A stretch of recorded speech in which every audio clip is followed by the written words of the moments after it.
What up? What up? What it is? What it do? You know who it is. You may not know who it is, but we know who you are. It's we back again. It's the fellas from the 22 Twos. Been a minute, but we here as always. We here to talk about that dope content for sports, the culture. Um, we missed y'all. We reconvened and we back at it again. We gonna keep things rolling, keep the content pumping out. Pause and give it to you on a consistent schedule.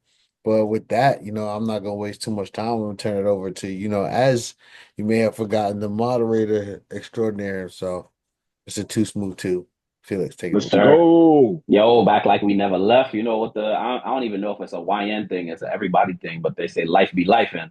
Life was lifing. We took a little hiatus, but we back like we never left. We're gonna get right back to it. But fellas, lots has been happening lately.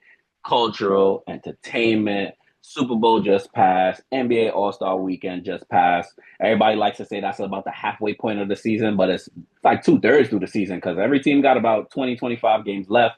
Strong Mhm. playoff push. Every team's trying to get healthy, make a strong push. For years now, those in the national media covering it on the ESPNs and the TNTs and the NBCs.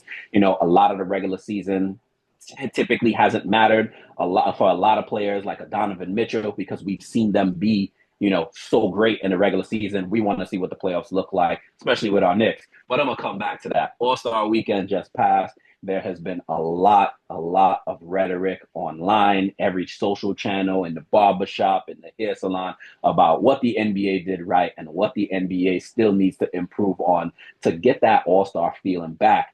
Had a lot of competitions. We had the Shooting Stars competition. Let's go shout out to Team Knicks. Sean, we were watching it together. That jumper by Allen Houston is still buttery, my brother. Lord have mercy. Sign him to a Favorite 10 player day. ever. Sign Favorite him to player. a 10 day. You had Keyshawn Johnson on the Miami Heat win the dunk contest. You had an amazing win by Do you mean the teammates. dunk contest or the dance contest? Listen, Because man, he was my man was cha-cha and then nah. boogieing on the side. He gave us more flavor in the dances than we got in the dunks. Of course, Damian Lillard has not played a single minute in the 2025-26 campaign, but came out there and let them boys That was know he's crazy. still shooting that thing, won the three-point contest. And then, of course, it all ends off with the actual NBA All-Star game on Sunday. Team USA, Stars and Stripes versus the World. We got three banger mini games before that final where the old heads just got too tired and them young boys Hmm. ran it all over them. But, Hmm. say that to say, love the format. Victor Wembanyama is out here trying to save the competitions one by one. Like, man's got into the post on the first play of the game and dunked it And so yammed hard it. and sprinted back up the court. And everybody's like, yo, they forgot to tell him it's just the All Star game. But we're going to start off with you maneuvers. What was your favorite moment of the weekend? I mean, come on, that's an easy one, right? Come on, the Knicks, Team Knicks. Allen Houston, the legend. I remember texting you guys during it, like, yo, Allen Houston still got it. You're right, that jumper looks so smooth. The only thing is, he's a little older. You can see the fatigue setting in as the competition wore on. But I mean, I love to see it. I love to see, you know, I think any win that we can get as Knicks fans kind of like helps propel the momentum and the energy of the fans that the team is going to need as we make this playoff run. So that was definitely my favorite moment of the weekend. Sean, how about you? And you can't say the same thing. I know that's your favorite player, but we need something different. That's messed up, man. I can't just say how I feel. This is where You I'm got gonna That's 30 his start it seconds. favorite off. You got team. The you got first, 30 seconds the off. first, the very first episode, y'all like, nah, you can't say what you feel. No, but I enjoyed the shooting stars, but I did enjoy the competition that came from each of those first three games. Mm, Insane. You know what yeah. I'm saying? Wemby setting the tone because we heard a lot of murmurs about people saying that the All-Star game together should be removed. These guys are not up to the challenge. And then Wemby comes out and like you said, he just, yammed it down on the net. And it's like, this is what the game's gonna be like the rest of the way. And Anthony Edwards came to play too. You know what I'm Hmm. saying? He let it be known like, look, y'all got to deal with me. You know what I'm saying? And then Kawhi Leonard. Kawhi Leonard Kawhi Leonard ripped off like what 14 straight points or something crazy like He that. had 31 in that game. Yeah, he was on fire showing out in LA, his hometown, you know what I'm saying? So it was a fun game to watch. The format is excellent because you have the younger pros and then you got the elder statesmen, you know what I'm saying? Guys over 25, 30 and upwards of 40 and LeBron James who look good playing in the game. But I thought that the All-Star game is on the up and up with that setup. So let's see it. Let's see how the NBA moves it forward.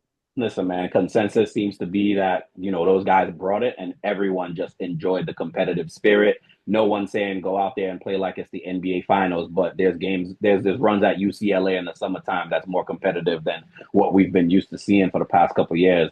I love, love, love the 3-point contest. I've loved it ever since I was a kid.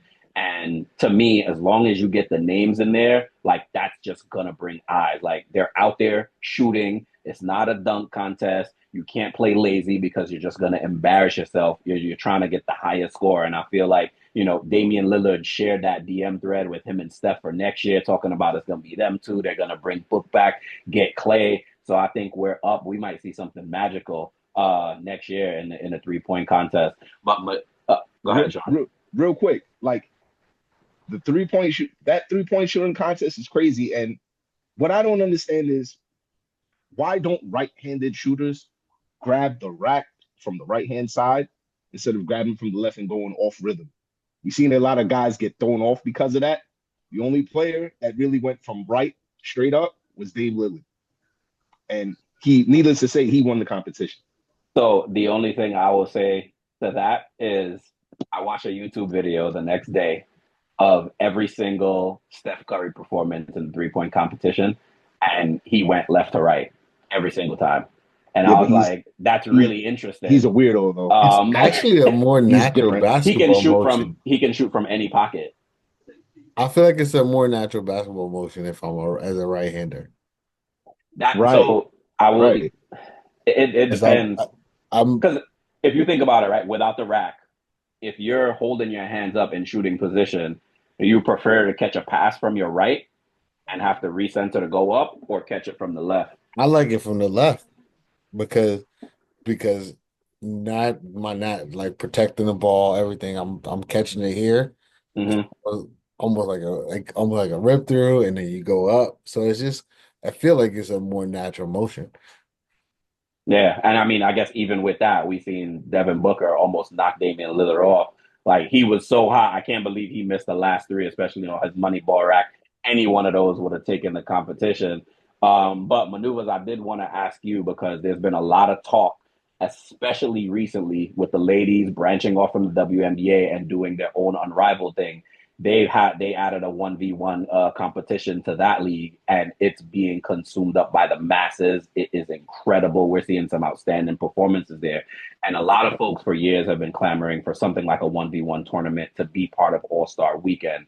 Do you see that as a potential improvement to some of the activities that they have? And if so, what activity would you remove to replace it with a 1v1?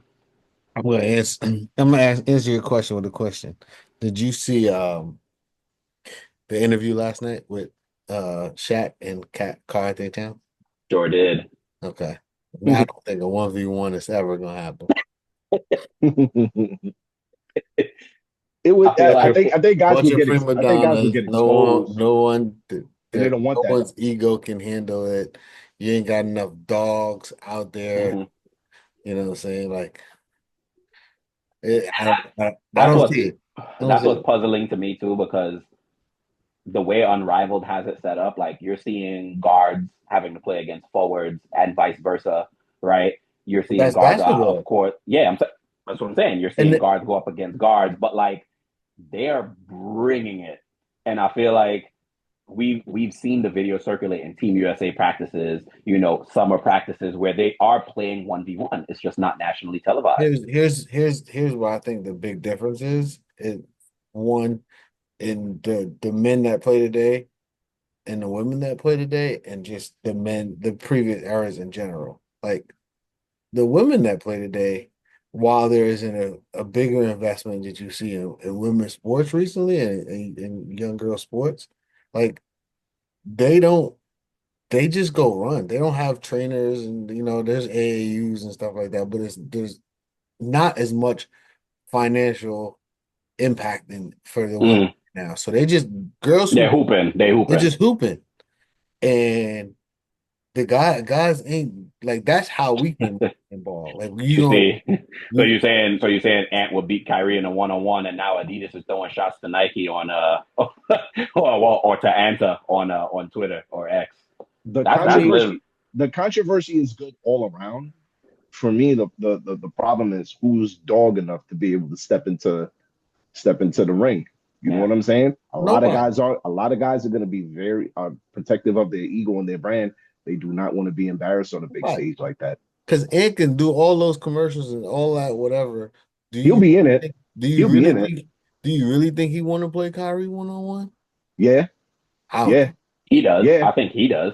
I think I He's he don't think. different does. though. He's I different. don't. I think Ant will play anyone. Yeah, I think certain guys want to protect their brand and don't want to be embarrassed. You know what I'm Exactly. saying? Exactly. So Well, I think that it's although it's a great idea, it's great for the sport. It would definitely move things along in the direction that we want to continue to see it. At the same time, guys are not gonna be inclined to do it It's because they the don't have to do it. same. Just like the It's dunk contest. it's not just the dunk contest, and it's not the. It's And all shout out to sport. Wemby too. It's all We hope sport. to see you soon. It's all sports though, Don't because follow LeBron. that's why the Pro Bowl is what it is now. Dudes don't have the dog. They worried about I don't want to get injured, or they worry about they mhm. and like it's no longer an honor to do it. It's like like damn I'm obligated to do it. Like damn I got it. It used to be an honor to do it. You know what I'm saying? It's like thanks for And the then selection, but can we move on? Yeah. can we move on and how many rings I got? And that's another conversation. So please, FJB, move us forward. Yeah. Oh boy. Well, maneuvers already started the segue, talking about the Pro Bowl and what it is, kind of comparing it to All-Star weekend. But we hope to see that kind of trending in a different direction. And obviously, like dudes we watch, bro, like those weekends are not for us anymore. It's for the youth, as they say. So, we gotta kind of accept that for what it is. But fellas, the Super Bowl just passed. Shout out to Seattle Seahawks for that insane defensive run that they went on this year. Sam Darnold is no longer seeing ghosts, or at least we think he's not. Drake May had a nice run, but unfortunately, it was not enough. That offense kind of got exposed for its limitations in the Super Bowl, as did other offenses. Even though, shout out, why am I blanking? The LA Rams and Matt Stafford, because they put up Yeah, points on Seattle. They just couldn't for close the sure. door. They couldn't seal the deal. And Sam Darnold played his behind off in that game. But just Sean, quick thoughts. Do we see a potential repeat next year for Seattle? Kenneth Walker. Not sure if he's up for a contract, but he's gonna want to get paid. Zach Charbonnet, he got injured so late in the season that he's probably not gonna be ready, until maybe like November next year. So, give me your favorites from each conference next year, and just quick thoughts on the Super Bowl overall. I mean, the Super Bowl was just, dominance. It showed you how you're supposed to build a football team with Seattle, right? Defense, that's how they started defensive. They went and got Leo Williams. They, went and got DeMarcus Lawrence. They got a solid back end, Witherspoon, Love from the Giants. And then they went and got their quarterback to team up with Jackson Smith and Jigba and Kenneth Walker and those guys who are playmakers that make it easy for him where he doesn't have to be the play hero ball. And that's what they did. They played physical up front. The Patriots didn't stand a chance. You know what I'm saying? Drake May, he hasn't played well in the playoffs. I know we talked about this. Um, I was a champion of the Patriots during the playoffs because before they got into the Super Bowl, I was now first of all, that's you shaking your head. I did not want them to win. No New Yorker wanted them to win, We just ain't but want Denver to win. but I didn't want them to win. Can there but be a tied law? but listen, they played well enough to win defensively and score enough points to be able to put them in position to win football games. Drake May didn't play great. and his offensive line damn sure didn't play great. So I think that Seattle set themselves up to do pretty well. They have a couple of late round draft picks that'll be able to solve their running back situation or fill any needs that they may lose in free agency. Like Reek Woolen is probably gone. But outside of that, you can Seattle is set themselves up to be on top of that division. I mean, Matt Stafford and the 49ers are going to have something to say about it, but they're the class of that division as of right now. The Patriots are still ascending. They're going to continue to build to have the building blocks to have the potential contender for years to come. I mean, the AFC is still going to be tough, but we'll see. It was a great game for Listen, the and Seattle Seahawks. we're talking about Drake May in his second year and Sam Darnold, who was previously seeing ghosts. But one can make an argument that some of the best quarterbacks in the league, didn't get far enough to make that kind of impact, from a financial perspective and from a competitive perspective. Football, NFL at every level Saving that money. is a collision sport, and you are to expect injury. So maneuvers, fully healthy, who has the best shot to knock Seattle off next year? So we've been going for a while, but some Hmm. things stay the same. Me and Sean completely we don't agree at all. Seattle is not the class of their division. Um, I don't think next year a healthy Rams team, I think gets better than they were this year. I think they're gonna make some moves. Definitely a healthy 49ers team. Get healthy, man. Get Get that them, electrical, situation figured out. yeah. Y'all 49ers collagen and y'all healthy. knees going. Yeah. So I think and on top of that, Seattle's gonna get everybody's best game next year. So I don't see them, you know, uh being as dominant as they were this year. Um in terms of the Super Bowl itself, I love Bad Bunny's performance. It was amazing. Um Y me highlight pregunto, highlight of the game. Because the Nah, rest Bad of it, Bunny. the rest of Baboni. it, the Baba rest of it only. was a snooze fest. Um, Probably one of the worst Super Bowl games I have seen in a long time, maybe in my entire life. Um, but so I don't think I don't think Seattle dominates next year. They could be back. Um, but I think I if I had to pick right now from the NFC, I'm picking. I know you guys are gonna be mad when I say this, but I'm picking the Rams. Um, I'm mad at that. No, you valid, bro. Like Les Snead. I'm looking this up right now as you talking. To your point, Les Snead is at $41 million in calorie salary cap space for the 2026 season. So he can go out and shore up that defense because everybody's that defense is a big deal, and they got smoked every single game that they played in. So um, he has the makings to build the team yeah. he want the way he wants to. Other side of the Super Bowl, Patriots. I think you know they were fortunate this year. I don't think next year they even win their division. They Um, have a first place schedule next year, and the opponents look crazy. I'm super happy though that um, the voters, well, some of them didn't jump out the window and give the MVP to the wrong person because Matt Stafford is balling. He's been balling crazy the previous year and this past season was insane. So I'm glad he got the MVP. But out of the AFC, you gotta you gotta think, all right, who knows what Kansas City looks like? Um, Baltimore's under a new situation with their head coach. Um, who knows what happens with the Bengals? You start thinking all the usual suspects, and the only one that kind of really kind of stayed the same is the Bills. So you would think like, all right, is this the year that they get to do it? Like as other teams kind of like are But in a do you steady want the bill rebuild. as they're currently constructed? Do you want them to stay the same? They got to fix that defense because that They joint got looks. to fix the defense, but I think they are in best position. I think they have like best ability is availability, and you got one of the best physical ability quarterbacks in the league in Josh Allen, and he's also always available, unlike a Lamar Jackson. So that's why I can't say Baltimore. Like, Fair. Josh is gonna play, like Lamar gets hurt, and that's the difference. Well, we know that quarterback will be there. He'll be there with his team. We expect the other quarterbacks to be there with their teams. But we have a team that might not be where we expect it to be next year. Chicago Bears, potential move to Indiana. Why, I don't know. There's already a team in Indianapolis.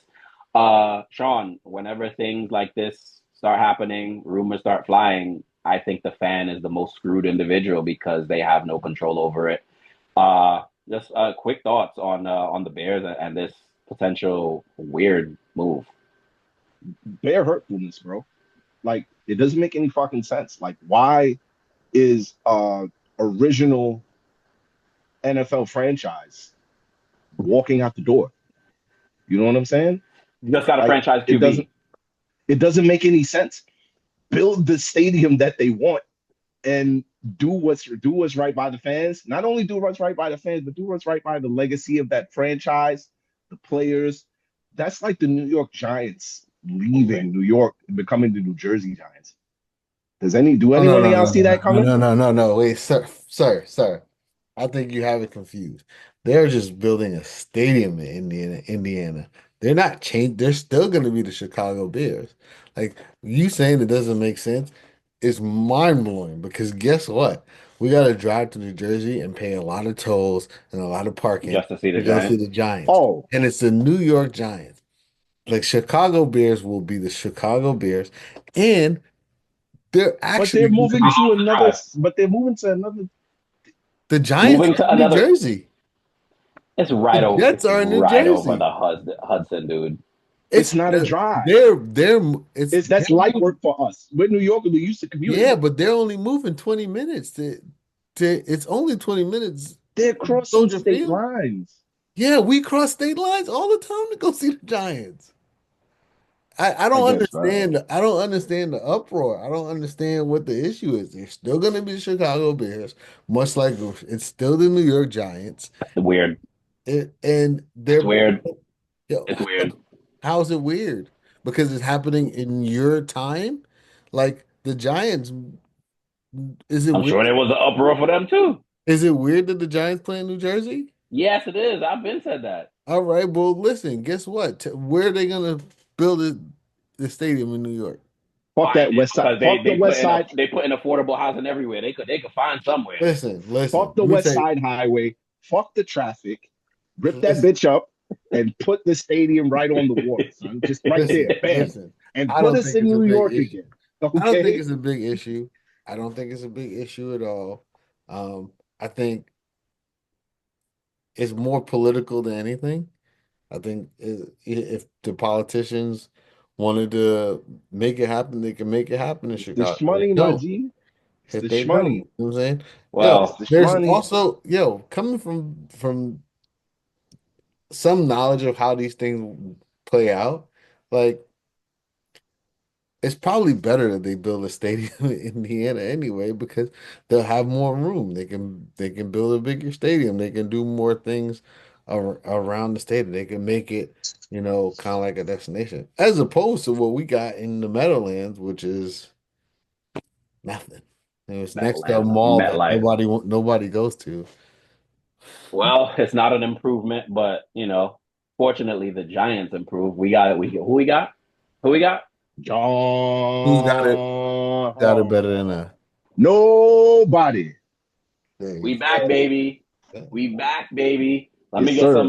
sir. Let me get some early expectations for next season. I know we're not saying we're gonna go to the Super Bowl, but we also not saying we're gonna get to the Super Bowl.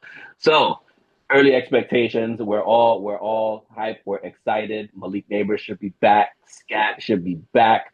Hopefully Jaxson Dart learns how to slide. I know you want to be like Josh Allen, my boy, but we need you. We need you. Sean, talk to me about just quick expectations for next season. Seeing some improvement on the margins, getting that defensive line shored up, that front four, and as we see it in the Super Bowl with the Seahawks, if you can rush that front four and put pressure, boy, it's gonna be Changes the whole nightmare for other teams. changes everything and changes great for the New York Giants because we're in a position where we have all the makings of a proper structure of a front office Joe Shane apparently is going to be taking a backseat. He will not be the primary decision maker. It will be head coach. It'll be ownership, head coach, general manager, and operations and football personnel. They brought a bunch of guys from the Baltimore Ravens, a couple of names I can't remember offhand, but structurally sound decision making individuals that follow process. And we've needed that. You know what I'm saying? Man. And we have someone at the front of the room who everybody respects because of what he's been able to do in this league and his success, and also his family lineage and so forth. So, Jaxson Dart respects him because Jaxson Dart was the guy that they had to pull away from him because of the kind of conversation that they had football wise. We have Greg Roman as our run game coordinator. We have it's not Eberflus. Who's our offensive coordinator? And y'all can't help me here? I can help you. All right. I'm gonna come back to that. I'm gonna let y'all know who it is. But listen, we have guys in position. Denard Wilson is our D coordinator. Smart, forward-thinking guy. Sky's the limit. I think that the Giants will be improved. I'm going to lower my expectations because year after year I've looked stupid on this podcast saying that we're going to be this great football team. I see us being a competitive team in the division, just barely missing the playoffs, but not worse than 8 or 9 games. Okay. Reasonable, right? Guys. Hey, guys. Nothing's changed. Nothing's Right? Yo, For the you are first such time. I don't like talking with you, son. For This the is why first we disagree. time. You're a I gotta pessimist, say. bro. I gotta You're a say. pessimist. I can't. I gotta say. Matt Nagy's the old coordinator, by the way. Matt Nagy, yes, is the old coordinator. And I gotta say, I think the Giants are in the divisional round next year. I think we see Interesting. the Giants playing a divisional round game. And here's why. You're pulling a red herring. Here's why. Respect. Here's why I think. Huh? I'm nuts. You're Here's why, nuts. though. Here's why. I think over the past several seasons, we have lost more games than I can count because of bad coaching. The fact. More games than I can count because of bad coaching. And I'm not saying that And poor execution. poor By execution players. or bad coaching. I'm not saying that John Harbaugh is going to fix that because um, he's had his share of bad decision making down in Baltimore.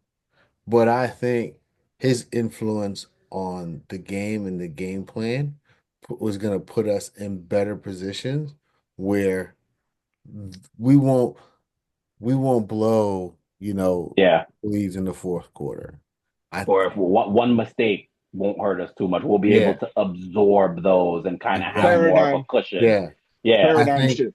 I think that is the biggest thing that we're gonna see. It's like, all right, you can go back to Brian Daboll, where it was like not the year, not when he got fired this year or not last year, like even the year before. Like there were times where it was like damn, like all the wind just got taken out of our sails because, and no one like, all right, guys, next play, you know. Mm-hmm. And I think the mentality and the leadership that we're gonna see from the coaching staff is gonna be a big difference. And I think, that's gonna propel this very talented roster that's gonna get better from the draft and from the free agency moves that they undoubtedly will make.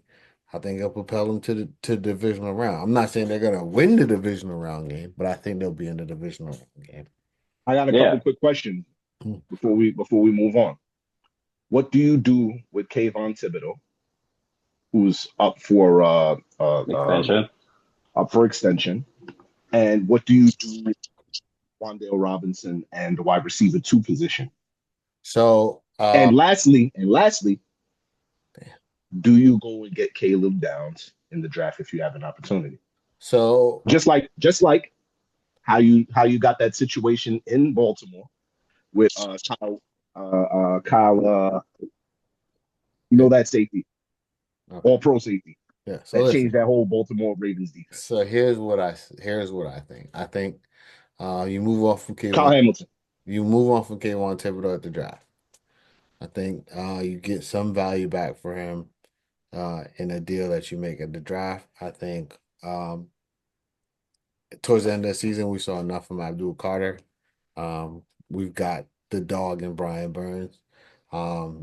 Dexter, though the numbers don't show it, is still a force to be reckoned with to anchor the defensive line. So yeah, I think you can move on from Kayvon, unless there's some defensive scheme which you think is worth making that kind of investment in him. Um, I think Wandell's gonna walk. I don't think we're gonna be able to pay him the kind of money. Mm, The numbers, his numbers are really good compared to the other slot receivers in the league. I think he's gonna get a bag. I don't think, if the Raiders do go get Mendoza at number one, I think they give Wandell the kind of the money bag. that he deserves and he's earned to go to Vegas and play it. That's where I think he ends up. I think he ends up in Vegas. I think you look And at that's rough, right? Because not to cut you, that's rough, right? Because they gave that money that they could have gave to Wandale to our favorite wide receiver in Slayton. Darius Slayton. Yeah. And So now Slayton's value has Yo, diminished to the point everything comes back to that. his because value Everything comes that back money to could have went Darius to Slayton. Saquon. and But anyway, I yeah, digress. I think Wandell's in Vegas because I think he fits a certain mold. And you think about Tom Brady and leadership over there in Vegas and what Wandell does. I think he fits that kind of receiver that Brady likes. And I think Mendoza is going to be Who's there one over there? Outside Brock Bowers, Trey Tucker. Is there one on the yeah, outside? I don't even know. not Um, anymore. not anymore. So I think They got a collective. he gets a bag. He gets a bag in Vegas. And then as far as the draft pick, I mean, deep receiver draft, deep defensive draft. Um, I feel like we gotta get a I just, receiver, I bro. just, I just feel like if we do lose Wandell, we have to go get a receiver. If we are somehow manage to keep him, then we can go defensively. Ultimately, though, I think they're going to draft the receiver. I don't think they're going to go defensively. Even if we don't lose him, I feel like we still get a receiver because the draft is deep. Yeah, but And it's at also five, I think. it's also Malik Neighbors' insurance. Mhm. Because he's gone down several times since he's been drafted. And listen, man, like I watch CJ Stroud and the Texans go up against the Patriots, and Nico Collins went down, Dalton Schultz went down, and he had absolutely zero targets to like Hutchinson's not doing it.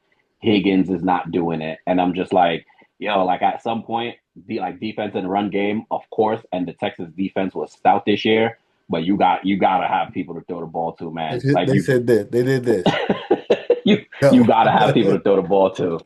So that should be interesting. Let's go Giants. New York Football Giants. Let's go Big Blue. We'll be back at it again next year with our false hope. But let's hope maneuvers is right and we get to that divisional round. But fellas, getting on the other side of sports, let's get to the entertainment factor because there's been a lot of stuff happening going down on social media. Number one, yo, what's going on? Ja Rule is all over the place right now.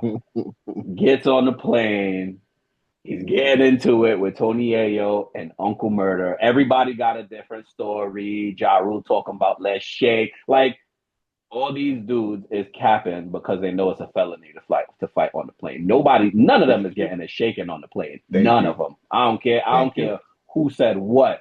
Ja Rule threw a pillow at Yayo. Like, come on, B. What is he gonna? He's gonna press charges on you off of that. But it's a beef that will never die. And Sean, I know you've seen a lot of the footage. Talk to me about the breakdown that everybody had, and kind of just that whole situation going on because it was a couple days later that they TMZ ran into Ja Rule and he said that beef is never ending. Yeah, because of the whole situation between 50 and Supreme and him allegedly, almost losing his life over a situation that, that stemmed from street shit and music. And it's like it carried over to this situation where you could never write in a million years that Ja Rule, Tony Ayo, and Uncle Murder were going to be in the same first class one Yeah. seat in front of the next. Like, who put that together? You know what I'm saying? That's like somebody putting together a prize fight. If they had $1 million, you say, who would you That, give the money to? You just throw them all in the same ring. But you know, they at the end of the day, there was a lot of posture and machismo, but they knew better. You're not gonna put yourself in a situation where you won't be able to fly again, you know, because everybody's getting money. You know what I'm saying? Ja Rule's touring, he's going different places still, you know what I'm saying? Despite what 50 Cent said, he has a good body of work, he makes a lot of good music. Tony Yayo and Uncle Murder, you know, 50's feeding them. So why are they gonna put themselves in that kind of position? Although Uncle Murder's like that, he wanted to shape it wasn't gonna go down. But with 50 Cent, 50 Cent is the biggest troll ever, bro. So you know they took that and ran with it. You know what I'm saying? But that whole situation was a whole big to do about nothing. It just made Ja Rule look bad because they removed him off the plane, and Uncle Murder moved into his seat, and he had a bag of chips, and he was in there, it was clowning. But outside of that, it really wasn't about that, bro. It's just a I whole knew it bunch of was. nonsense. I know you're well informed in that industry. Is anything ever going to change with these guys? Are they ever going to get to shaking, or are they ever going to make up, or is it just going to be more troll jobs just moving forward? It's just trolling. There's no way. Nothing's gonna happen. But everybody's got too much to lose, which is why Ja Rule got himself kicked off the plane. He's like, yo, it makes more sense for me to get on the next flight. Then Yeah, to be with these niggas, yeah. So kicking my yeah, seat or hitting me with a yeah, pillows. yeah. It is what it is. It is what it is. You know what I'm saying? And that's just the reality of the situation that Yeah, they're gonna have to live with um until their end of days. Because as you saw from Irv Gotti, like dying doesn't stop them from beefing with you. So facts, bro.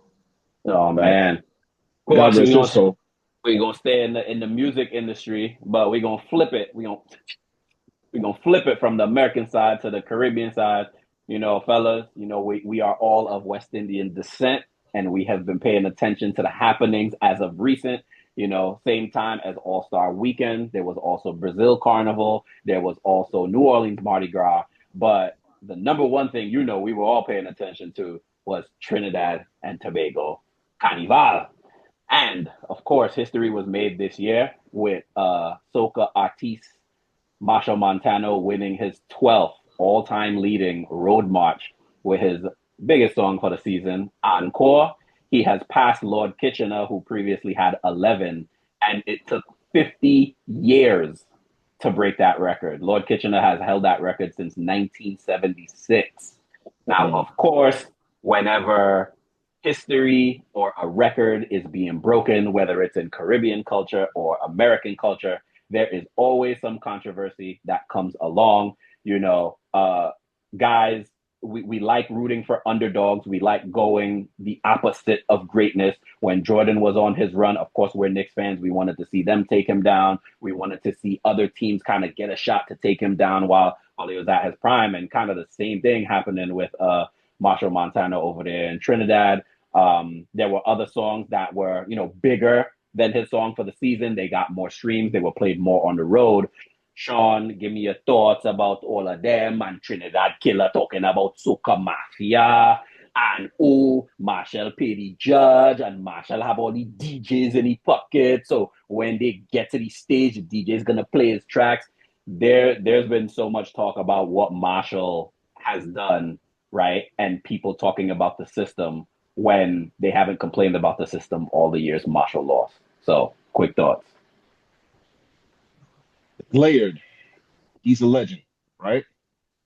Ever since he's small, we're hearing music from Marshall Montano, right? And he's been on a mission since he was a kid. Listen, he's been on a mission since he was a kid. And he is the culture when it comes to Trinidad and bringing visibility to soca and who he is. And he has a consonance about him that people do not like. And they feel like he should step away because he's accomplished everything that he's need to accomplish in the genre of soca. And that is not true. He accomplished what people have been trying to do for the last 50 years, breaking Lloyd Kitchener's record. And yes, does he get some provisions? Of course, because he played on 9 different trucks, going from truck to truck to truck to truck, and DJs wanted him on those trucks. So Why is he going to turn down the opportunity for the visibility and being able to play more and more of Encore for people to hear, for people to absorb, for him to be able to be put in a position to win? The second part of it is the judges. Judges, get off my man's you know what. You know what I'm saying? He did not have the best song of the season. It was Voice, as we all know. And Bungie Garland came in a very close second, but Voice had the sweetest song of the season, bro. And he did not win. And a lot of people were upset about it. And then lastly,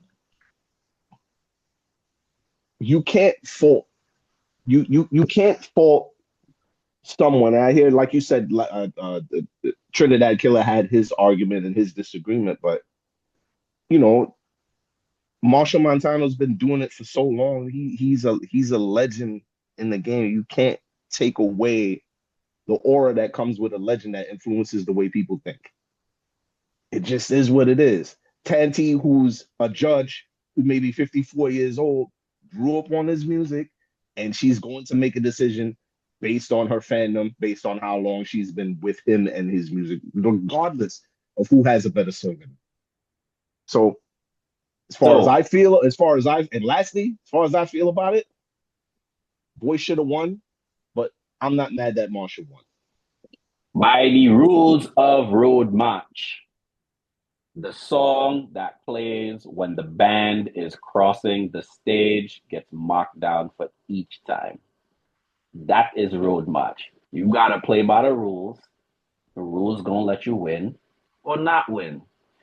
What I saw from Marshall, performing at every primary school there was to perform at. You know how many different performances I've seen him at schools?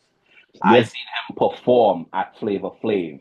Queens Park Savannah held a bunch of different concerts throughout the week for all the major soca artists, for the youths them, and for the old folks who can't afford all your $250 fets. They get to see some of their favorite artists in action for free. I saw Get Them Flags everywhere.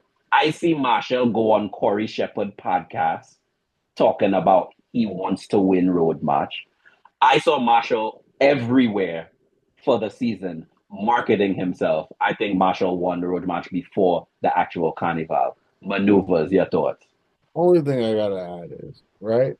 Like, okay, you're mad that Marshall won it this year and he broke the record. And Marshall need to step back. Number one, we know Marshall ain't stepping back. Number two, if he didn't win it this year,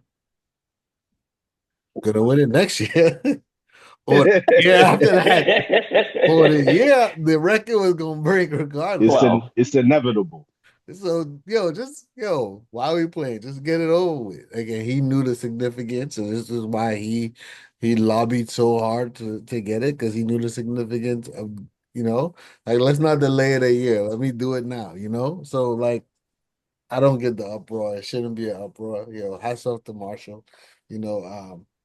I think the biggest thing that needs to happen is like, and you see this a lot with Caribbean people, is like, whoever's the guy, everybody needs to get behind that guy for whatever it is, because that's what pushes our culture to other. So it ain't just us talking about it; other people talking about it, because then it's like it's a unifying thing. These people behind it, like,